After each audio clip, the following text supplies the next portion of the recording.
Okay, just a bit of information about regular semester na ES1. The setup is usually the first hour is dedicated to instruction. So lecture siya talaga. So, di ba 3 hours siya per meeting, no? And the remaining 2 hours are actually allotted for you to do your plate. So these plates are designed to be accomplished in 2 hours. Okay? So itatry natin yun. Although, kung hindi nyo naman matapos by today yung plate ninyo, okay lang. Kasi, uh, sorry, pwede naman siyang i-submit by Monday. Anyway, katulad ng in-announce ko, I will be asking you to submit a screenshot or, di pala screenshot, a photo or image of your progress for plate 15 by 4 o'clock para alam ko kung ano na yung natapos nyo or hindi. I will be checking them one by one, pero hindi ko sila g-gradean. Probably I'll just, tawag dito, put remarks siguro or comment kung may time ako. For those na wala pang plate, di wala akong magagawa. I mean, kung hindi pa na-print or for some reason, hindi maka-acquire ng physical copy or printed copy of the plates, okay lang. So, let's now proceed to line of intersection of planes. Okay, so our objectives for today, after this lesson, you should be able to recognize real-life problems that require the identification of the line of intersection of planes. Actually, this objective, di ko na siya i-discuss, bahala na kayo dyan, kaya nyo na yan. The second objective, you should be able to locate the LOI, or line of intersection of finite planes. Next, draw the correct visibility of overlapping planes. And lastly, locate the LOI of infinite planes. So dito, meron tayong tinatawag na finite at saka infinite planes. Pag sinabi nating finite planes, I'm referring to those na merong boundaries. For example, triangle ABC or triangle 1, 2, 3, they will form a plane bounded by those lines, 1, 2, 2, 3, and 3, 1. Similarly, kapag meron naman tayong infinite planes, the planes are represented by, ganun pa din, pwedeng triangle, pero they are just representation of the planes. And we mean to say na yung mga planes na yon ay extending to all, in all direction infinitely. Okay, so yun yung infinite planes. Of course, kapag infinite planes, unless parallel sila, mag-i-intersect at mag-i-intersect sila. Unlike kapag may finite planes ka, then you'll be able to identify whether the two planes are intersecting or not dun lang sa mismong part na kung saan sila nag-overlap. So let's discuss some concepts before we proceed to the actual construction. Actually, madali lang ito kasi this is just a continuation of the piercing point lesson. So the LOI is the set of points in space common to two planes. It could be drawn by connecting at least 2 points along the LOI. So dito sa ating diagram, kung papansin nyo, yung blue plane at saka yung green plane, ang LOI niya is this line. Okay? And of course, we know that a line is composed of infinitely many points. So, ibig sabihin, as long as kaya kong kumuha ng 2 points along this line, then I'll just connect them and extend up to whatever part silang applicably extend, then we can draw the line. So, ibig sabihin, kailangan lang nating humanap ng 2 points along the LOI.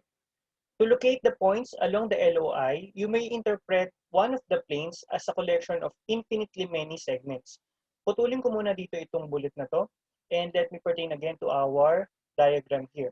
For example, in this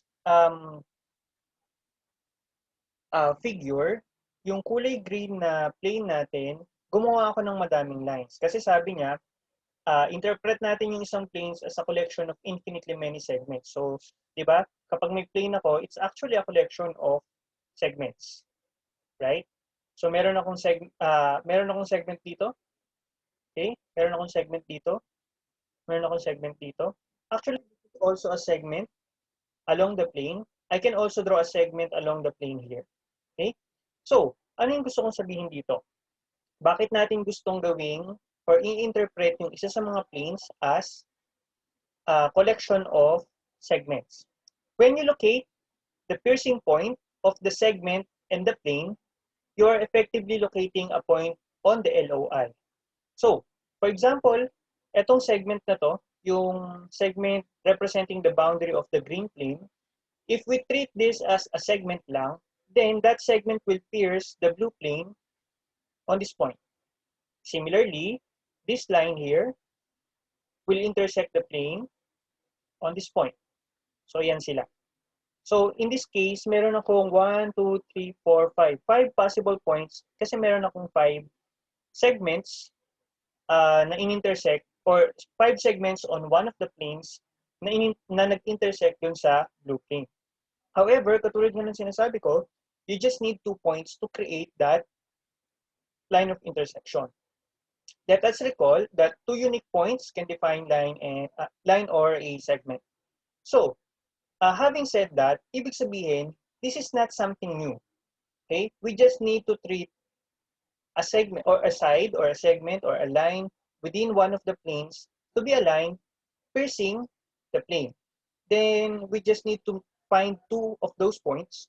We can already find the LOI. So technically, yun na yung lesson. So try natin, no? Locating points along the LOI. So I have here 1, 2, 3 and ABC. Okay?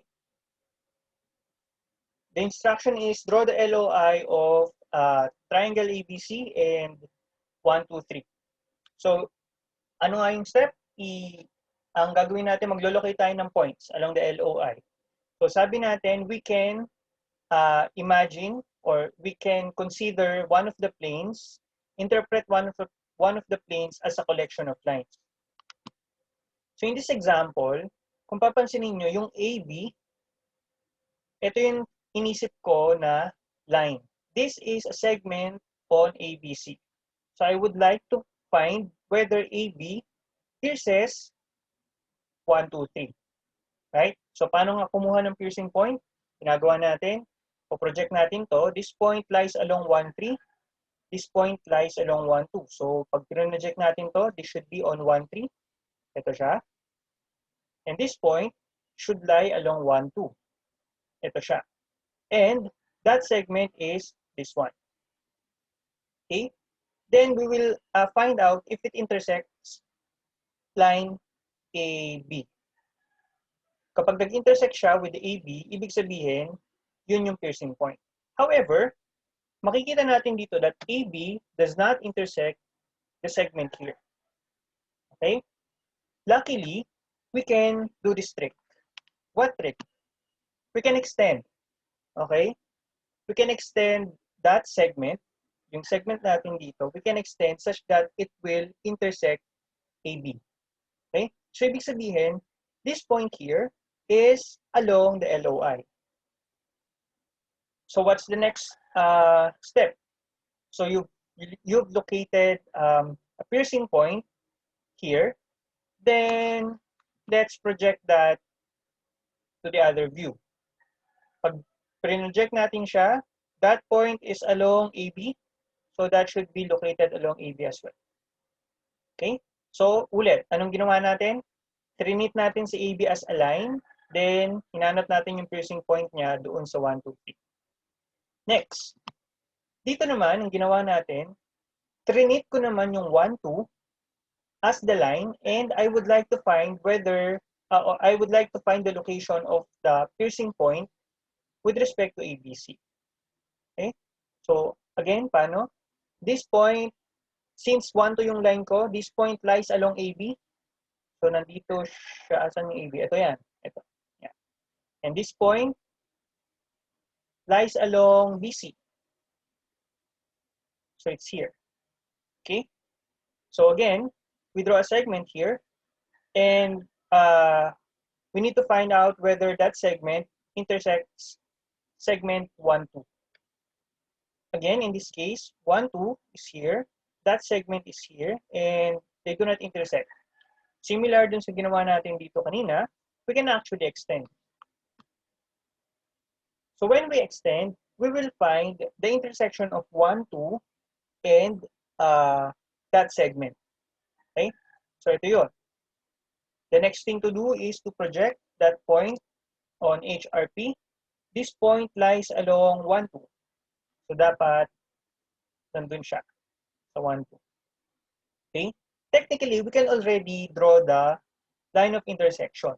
But for the sake of demonstration, let us still find other points that lie along the LOI.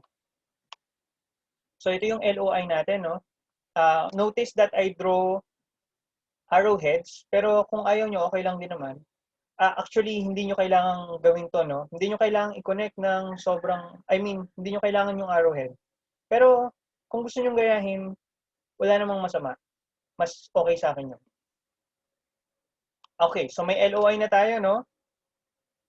Gawin natin, mag-try pa tayo ng iba. And let's really see if those piercing points will lie along this LOI. So again, kumuha ako ng 1, 3. 1, 3, I considered 1, 3 as a segment and I will find the piercing point of 1, 3 doon sa ABC. So this point lies along AB and it's here. This point lies along BC. It's here. Okay? And I will find the intersection of this segment with respect to 1, 3. Where's 1, 3? 1, 3 is here.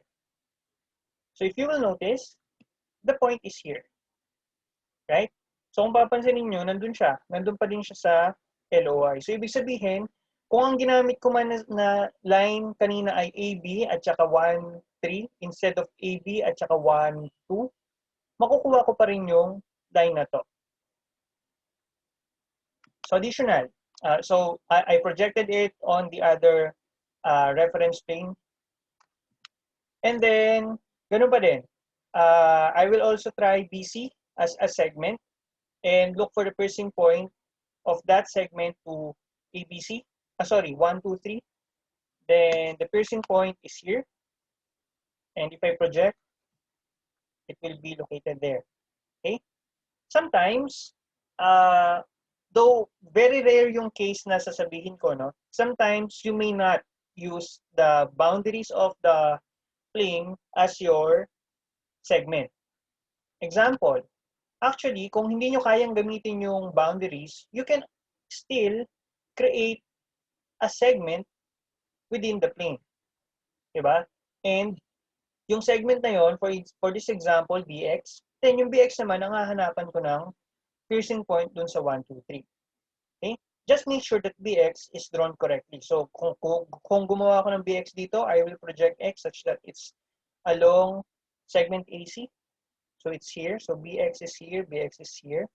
Then, kung hanapin ko yung intersection niya with respect to 1, 2, 3, this point lies along 1, 3, and this point lies along 1, 2. So, lies along 1, 3, lies along 1, 2.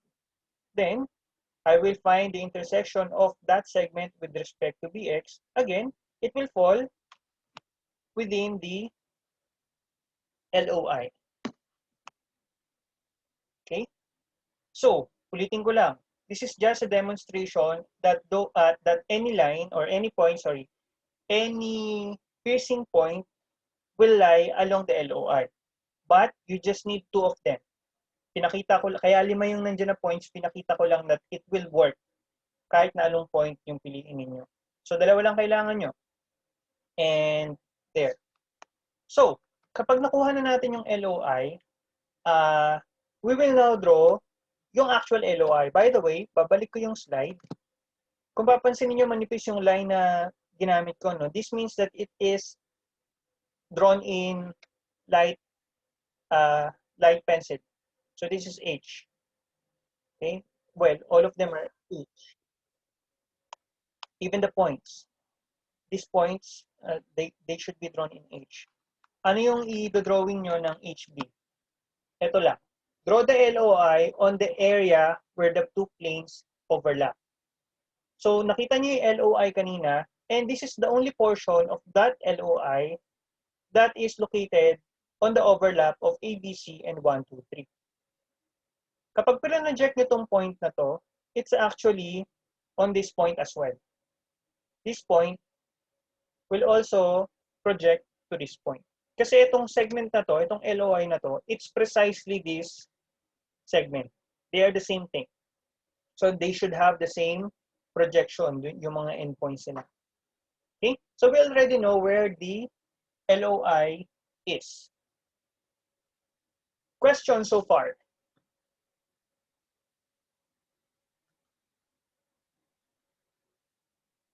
Thank you for the response. So walang question? Ako, sir. Okay. Next natin gagawin, ano? Well, the usual, which is correct, drawing the correct visibility. Let me check the chat. Sir, hindi na po ba need bilugan yung endpoints po? For this certain, for LOI, no need. Kasi, yung mga, etong, actually, ano yun eh, chinek ko yung presentation na uploaded for the whole ES1. May bilog nga yung, yung mga endpoints. Kumbaga, parang trinit niya as piercing point ito, at saka ito. It's not necessary. Okay? Pwedeng wala siyang bilog. For LOI, pero for piercing point, kasi kapag piercing point siya, you need to emphasize kung nasan siya. However, this is already aligned, so no need to encircle the endpoints. So you don't need to encircle. In fact, I would advise you not to encircle para less kalat. Okay, drawing the correct visibility. Katulad pa rin nung technique na ginamit natin dun sa piercing point. Okay? So in this case, unlike before, sabi natin, ang plane walang visibility kapag line versus plane kasi hindi naman nakakapagtago ang plane behind a two-dimensional line, di ba? Pero dito, dahil parehong one-dimensional line. Dito, dahil pareho silang two-dimensional, pwedeng magkaroon ng hidden lines both planes. So, paano gagawin natin? Okay. So, again, we will choose a pair of boundaries. In this certain example, I chose 1, 3, and BC.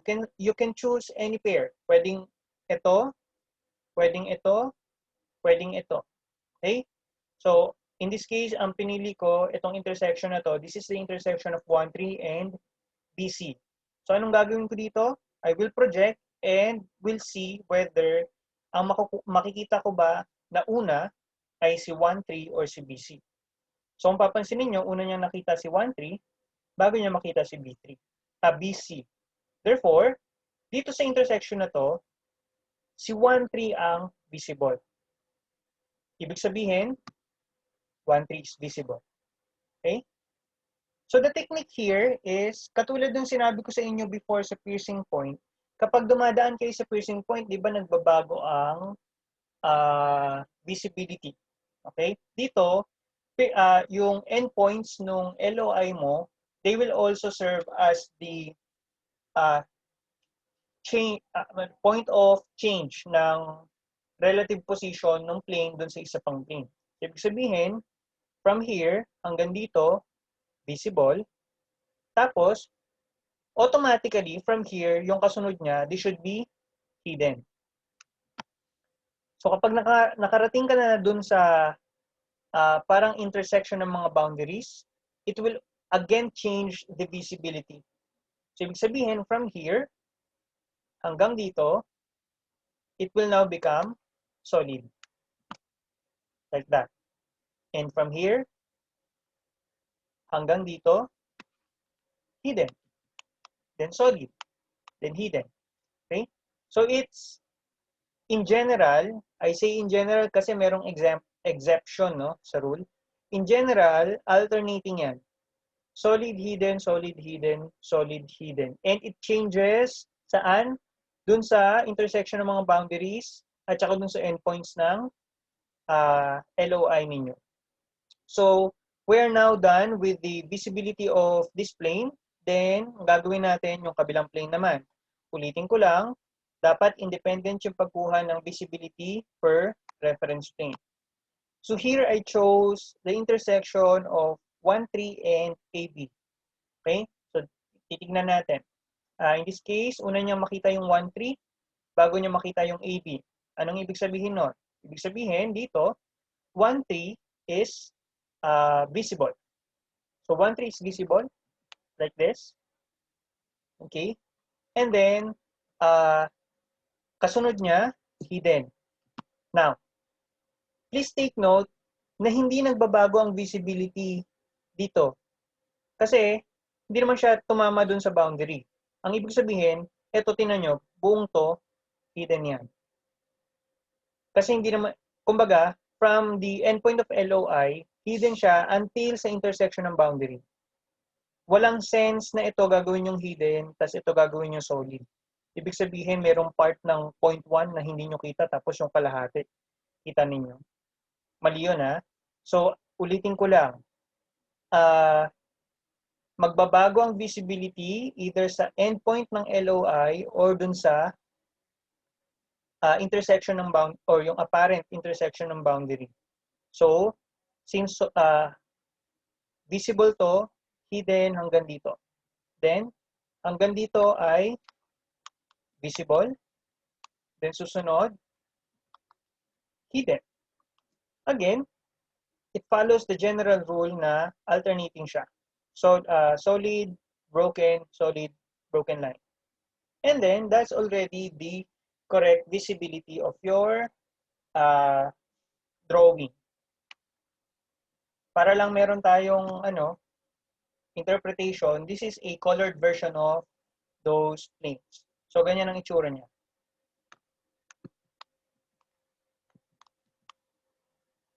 Okay? So, yun. Yun yung method ng pagkuha ng LOI and drawing the correct visibility of the planes. Let's now proceed to the intersection of infinite planes. Sa presentation, hindi ko alam kung ano ang term na ginamit. I'm not sure. I don't think that they use the term infinite planes. Pero, kaya ako ginamit yung term ng infinite planes para alam nyo, for example, ito yung plane na nakadrawing dun sa plate ninyo. We are actually, and this plane, for example, lies, or it's the same plane as this one. Kumbaga kapag in-expand ko to, or in-extend ko in all direction, it will become this plane. And also, this plane, kapag in-expand ko in all direction, it will become this plane. Okay?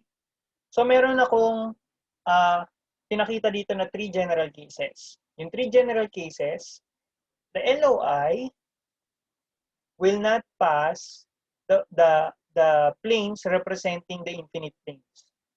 Diba? Ito yung LOI.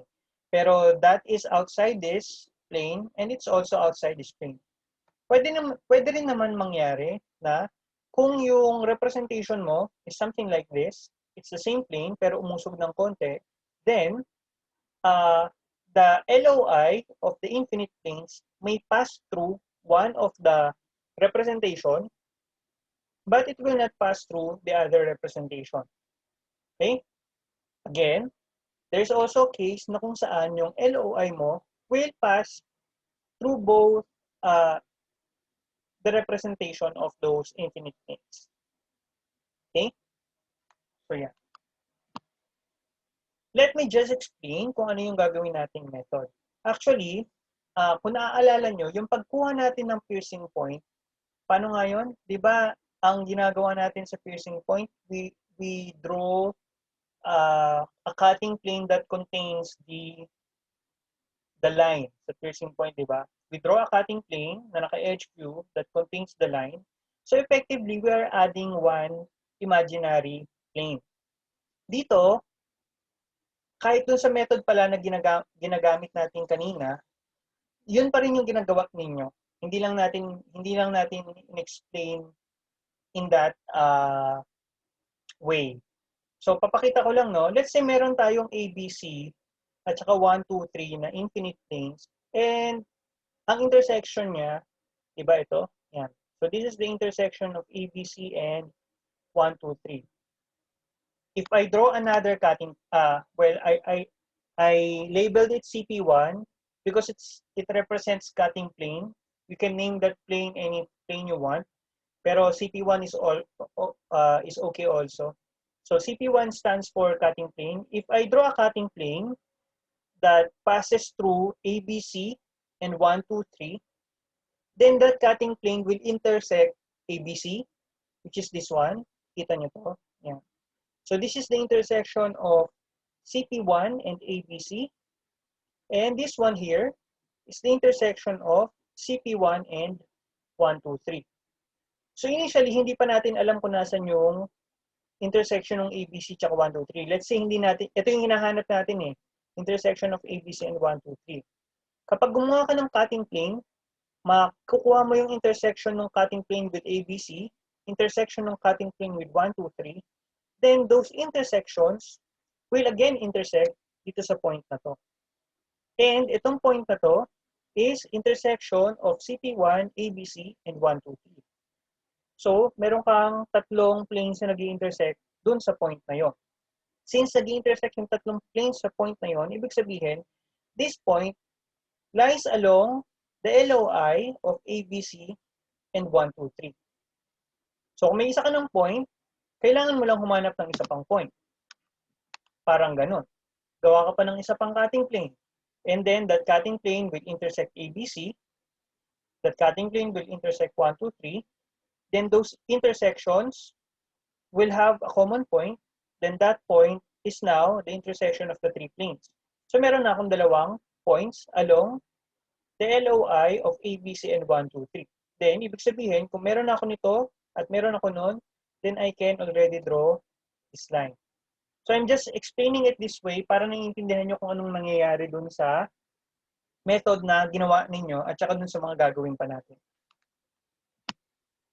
The cutting plane may also be not perpendicular or actually any orientation. So, ginawa kong slanted yung CP3 ko. It doesn't matter kasi as long as yung cutting plane ko mag-intersect siya dun sa dalawang planes, then all is good. Makakuha pa rin ako ng point na to. Pero syempre, mas simple, mas maganda. So, babalik yung slide. Ito yung pinakasimple. Gawa tayo ng normal na mga cutting planes. Ang sinasabi ko lang dito, pwedeng hindi normal yung cutting plane niyo. So, ito yung gagawin natin, no? Ito yung gusto nating i-achieve. Then, ito yung dalawang planes natin. So, let's say that ABC and 1, 2, 3 are representation of infinite planes. Then, we would like to know where those infinite planes intersect. Okay? So, unang gagawin natin, gawa tayo ng cutting plane on one reference plane. Sorry, walang nakasulat na reference plane. No? Dapat yan meron nakasulat dito ARP1 or ARP and ARP2 or some other reference planes. Gawa tayo ng cutting plane. Sir, saan ako gagawa ng cutting plane? Pwede ba dito banda? Or dito banda? Or pwede bang nakatagilid? Pwede bang anong orientation? Sabi ko nga sa inyo, yes. Pwede siyang kahit anong orientation, kahit anong location, as long as that cutting plane passes through both ABC and 1, 2, 3. Okay? In this case, sabi ko nga din, mas simple, mas maganda. So, paano naging simple itong cutting plane na to? Simple siya, one, because it's parallel to the reference plane here. So, madaling mag-drawing ng line na ganyan. And it's, again, simple kasi it passes through point A. Bakit ko gustong patamain sa point A? Para kapag later on, nag-project ako, hindi ko na kailangan hanapin kung nasan yung point A kasi nandun na siya sa kabila eh. Unlike this point, kailangan ko pang hanapin kung nasan siya banda rito, di ba? So, pag pinatama ko siya sa A, andun na siya. Kung dito ka gumawa banda sa bandang baba, let's say dito, no?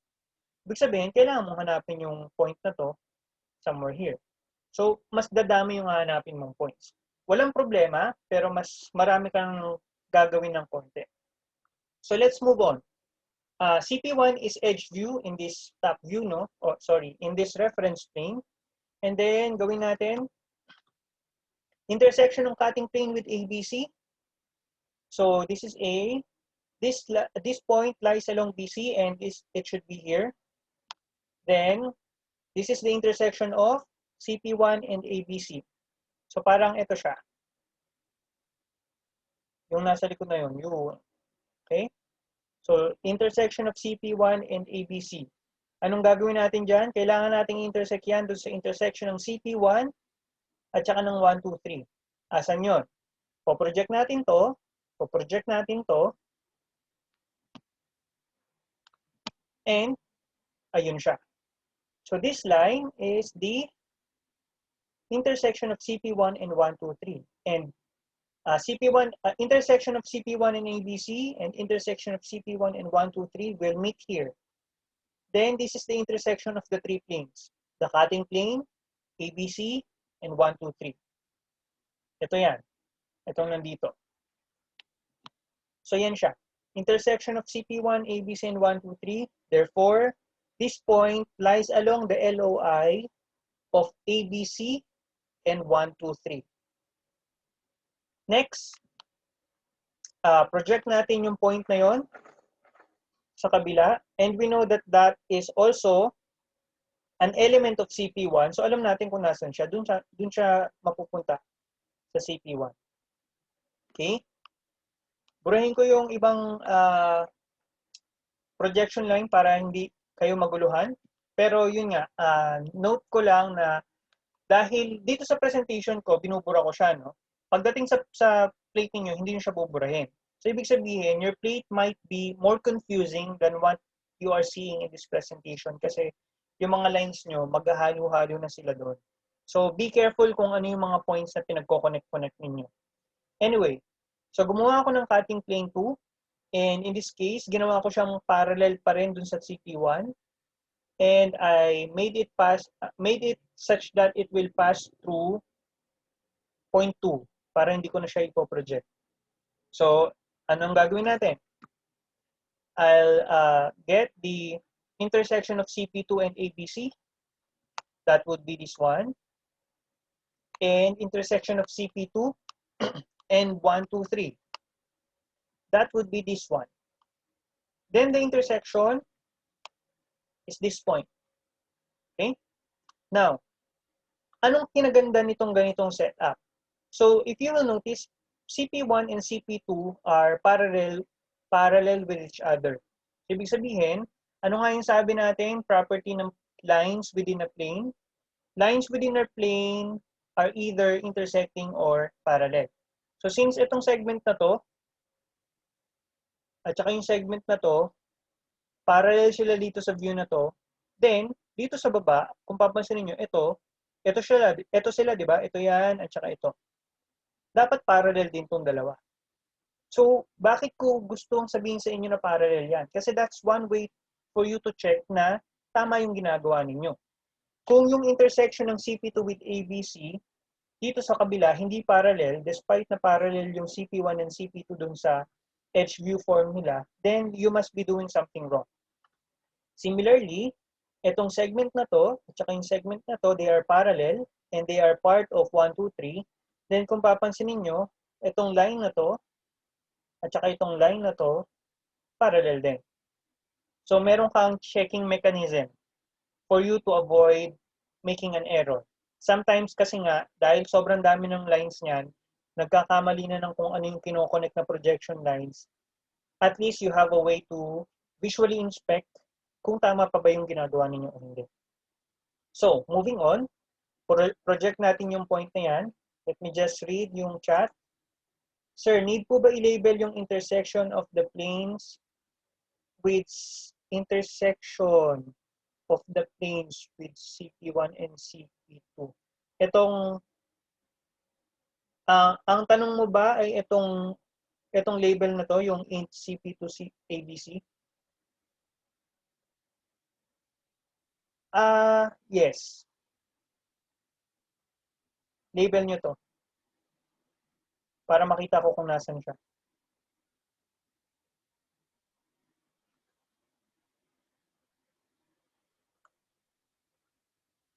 Okay. So, ayan, pre-inject natin and that same intersection is here. Then, I already have 2 points. Kung gusto nyo magdagdag pa ng isa pang cutting plane, walang pipigil sa inyo. Pero hindi naman necessary, sabi ko nga. And ibig sabihin yan, I can now draw this line, which is the intersection of ABC and 1, 2, 3. Ito na siya. Kasi kinonect ko yung itong point na to tsaka itong point na to. That's the same as this point and this point. So that's the LOI of ABC and 1, 2, 3 when they are infinite. Similarly, sa baba, ito siya. Yung intersection ng ABC and 1, 2, 3, ito siya sa baba. Okay? So yan. Finally, i-drawing nyo as HB yung part kung saan na pass through yung inyong LOI dun sa plane. So this should be drawn in HB. This should be drawn in HB. Similarly dito, tsaka ito. One way to check, ito, syempre dapat kapag pre-project nyo, sakto din dito yan. Ito, sakto din dito yan. Ito, sakto dito. And this one, sakto dito. So let me check the chat box. Sir, in small letters po ba yung int na label? It doesn't matter kung, kasi ano nga pala to, no, label. I-uppercase nyo na lang para hindi na kayo maghahalo-halo ng lowercase at saka ng uppercase. Uppercase nyo na lahat. Thank you for that clarification. So, dito, kung papansinin nyo, ito yung case na nangyari, no? Yung case na kung saan yung LOI, nag-pass through siya dun sa representation ng mga infinite planes. Dun sa both na yan. Dito, tsaka dun. Kaya ako ito pinapakita kasi baka magtaka kayo or baka isipin nyo mali yung ginawa nyo. Kapag yung LOI nyo, let's say, kunyari, yung LOI dito napunta, sir, tama ba yun? Hindi dumaan dun sa mga representation. Okay lang yun. Okay? So, pwedeng dumaan siya sa dalawa, pwedeng dumaan siya sa isa lang, pwedeng dumaan siya sa labas ng dalawang representation. Assuming that they are infinite planes, then yun yung magiging LOI niyo. And let's have a recap of the objectives. Recognize real-life problems. Kayo na bahala dyan. Locate the LOI of finite planes. Ang ginawa natin dito, we treated one of the planes as collection of lines or segments. Then, kinuha natin yung piercing point ng bawat segment. Doon sa isa pang plane, we just needed 2 piercing points. Then, kapag nakakuha na tayo ng dalawang piercing points, we connect them as our LOI. And then, ang i-drawing lang natin na HB ng LOI natin ay yung part or yung nagpa-pass through sa area na overlap yung dalawang planes. Draw the correct visibility of overlapping planes. Ginawa rin natin to. Ang gagawin natin, kukuha tayo ng dalawang, pili tayo ng intersection ng boundaries. And then, titignan natin, yung intersection na yun ng boundaries, titignan natin sa kabilang reference plane kung anong boundary yung una natin makikita. Kung ano yung una natin makikita, that would be the visible na segment doon sa kung saan natin kinuha yung intersection. Then, that would be alternating generally, solid, hidden, paikot. Okay? And then, katulad pa rin yung sa piercing point, we need to identify the visibility independent per reference plane. So, kung ginawa natin siya sa HRP, uulitin natin yung process, but this time, we'll be referring to the intersection of the boundaries dun sa isa namang reference plane, for example, FRP. Okay na to. Locate the LOI of infinite planes. Nagawa rin natin to. Ang method na ginawa natin, gumawa tayo ng cutting plane. And the cutting plane, the simplest form would be parallel to each other, yung dalawang cutting plane. And moreover, pwede rin parallel to the reference plane para mas madali. Then, ganun. Hahanapin natin yung mga points of intersection ng tatlong planes. Tapos, ko-connect natin yon. Then, yung line na makukuha natin, that would be the LOI of the two regional planes. Yung LOI na yon could pass through dun sa dalawang representation ng infinite planes. Pwedeng mag-pass through siya dun sa kahit isa lang na representation ng infinite planes, pwede rin naman na hindi siya mag-pass through dun sa representation ng infinite planes. Before I forget, let me just discuss a little bit kung paano ba nangyayari yung part na, sabi ko kasi, generally alternating, di ba? Dito ko na lang isulat, no? Sabi ko, generally alternating yung solid at saka hidden. Ito yung case kung saan hindi siya alternating. Let's say, meron akong dalawang triangles, tapos yung LOI ko, saktong nandun sa, teka lang, burahin natin.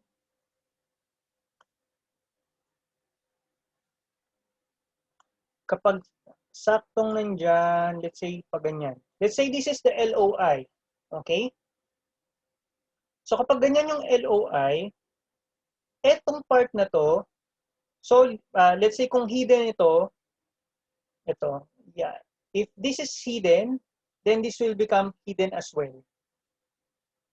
Kasi, yung LOI mo, sumakto dun sa boundary. Sabi, pwede niyo isang isipin na ganito, no? Sabi natin kanina, nagbabago ang visibility ng line kapag dumaan siya sa endpoint ng LOI at saka kapag dumaan siya sa boundary or intersection ng boundaries. Etong case na to, etong point na to is exactly both the endpoint of LOI. So dapat, dahil dumaan siya sa endpoint ng LOI, magbabago siya ng visibility. Nandun din siya sa boundary. So, magbabago uli yung visibility niya. So, parang babalik lang siya. Gets niyo ba? So, kung ibig sabihin, kapag may ganitong case, kung ano yung visibility nito, yun din yung visibility nitong nasa kabila. Okay? Let's try to draw. Let's try to draw the visibility of this.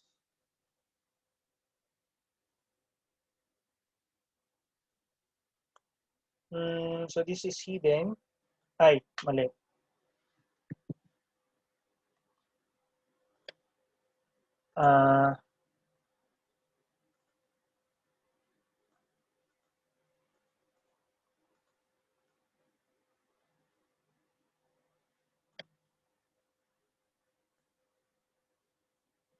Tapos, magbubura tayo.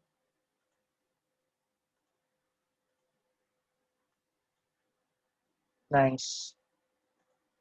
Sorry.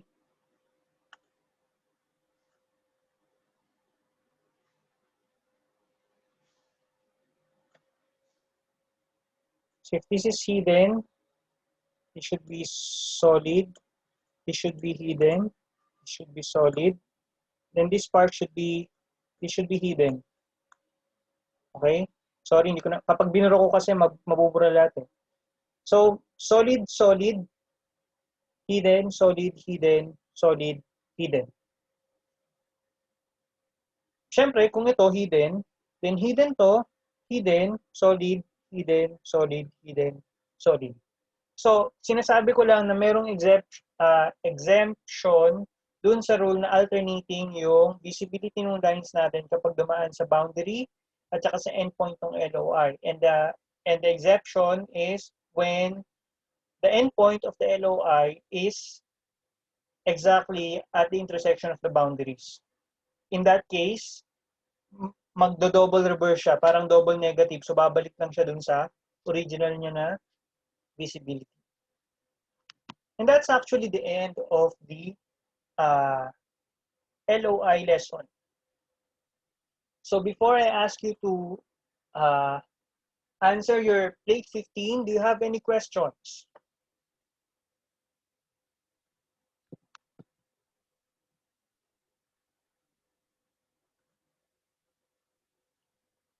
None? Okay. None.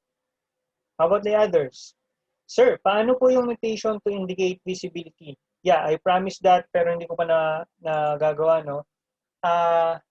Dahil hindi ko pa nagagawa, meron bang tanong sa guide question about visibility? May I know? Hindi ko kasi tinitignan yung plates eh. Kung may tanong ba. Meron ba? sa plate 13. No. Plate 14. Sige, ganito na lang. Paano ko ba itatype? Teka lang ha.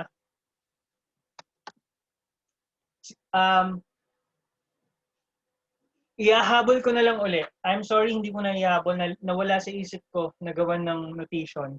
Pero for now, since ang gagawin nyo lang naman muna ay yung plate mismo, hindi nyo pa gagawin yung guide questions, okay lang muna siguro. Ihahabol ko na lang. Pag hindi ko nahabol, sumbong nyo ako. Anyway, so yun.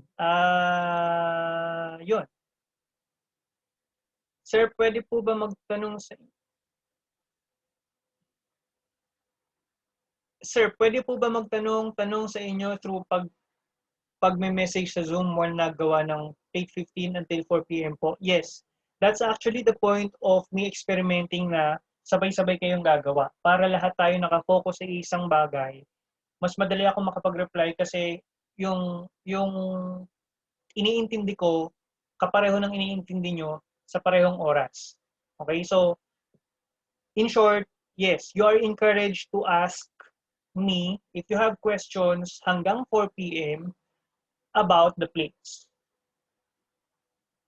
Sir, saan po isi-send yung progress namin? Sa Zoom. I ask you to install Zoom in your mobile phones. And the mobile phones have Zoom installed in mobile phones have the option of take photo. Kapag mag-take photo ka, instead of attaching an image file, ang gagawin mo, parang sa Messenger ng Facebook, di ba kapag sa Messenger, pwedeng yung app mismo yung gagamitin mo to take a photo. Ganon din sa Zoom. Pwedeng ganon. Don't attach the image as a file. Ang gawin nyo, use your phone to take the photo and it will send. So, titignan ko yung progress ninyo, isa-send nyo sa akin through here, sa Zoom. Personal message na lang sa Zoom, huwag nyo na dito ilagay sa Zoom channel. Next, sir, plate 14 po nakasulat sa plate 15. Pangit talaga nung, sorry no, I would like to apologize on behalf of the whole ES1 team kasi medyo yan yung list na pinagtuunan namin ng pansin kasi nakafocus kami during the short period ng preparation, nakafocus kami sa creation ng mga lecture materials. Edit na lang, siguro i-casean nyo lang, tapos lagyan nyo ng 15. Okay na yun. Thank you for letting me know. I'll give a feedback dun sa creator ng plate or uploader namin ng plate 15. Any other questions or clarifications?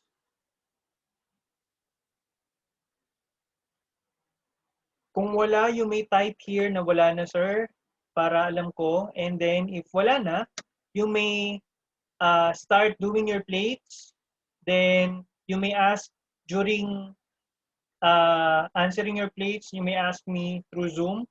Personal messages are okay, are encouraged actually. And then, 4 p.m., I will ask you to submit through Zoom. Okay? So, if you don't have any questions, please start doing your plate right now. And you may leave the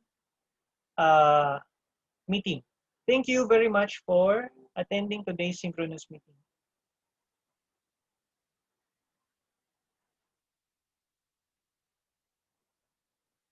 Thank you.